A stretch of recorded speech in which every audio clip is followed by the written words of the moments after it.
Så skal vi have demonstreret den helt traditionelle ukrudtsbrænder. Altså ikke den, du har udviklet. Der har vi her en maxi brænder, en standard brænder, Ja. hvor at du har den her og ude efter. Okay?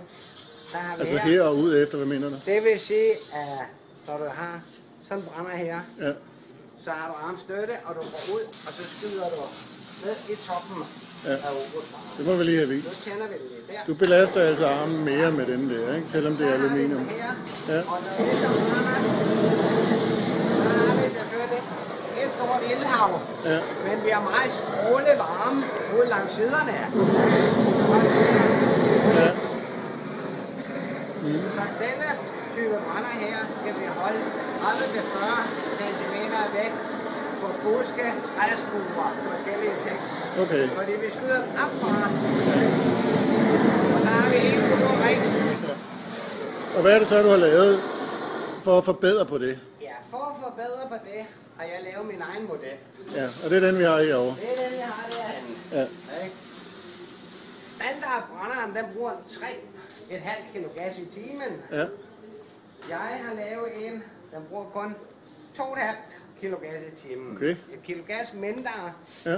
Og når du ser brænderen her, så slapper man fuldkommen af i hånden her. På grund af den vinkel, som På der grund af er. den vinkel, jeg har lavet, den går ned og ud efter. Ja. Ikke? Den hænger mere lodret. Ja, i stedet for at man gør det der, og så belaster man armen. Ja. Her har vi ikke noget stråle varme i siden. Og det er det, du kan vise ved at sætte hånden ned Det kan langs. vi vise her.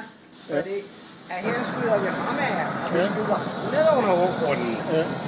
Her kan jeg tage min hånd der, der, og bag ved brænderen. Så når du går op langs hække, buske, træskuer, så drejer vi den der, og så kan jeg holde min hånd heromme, fordi vi skyder al varme den vej.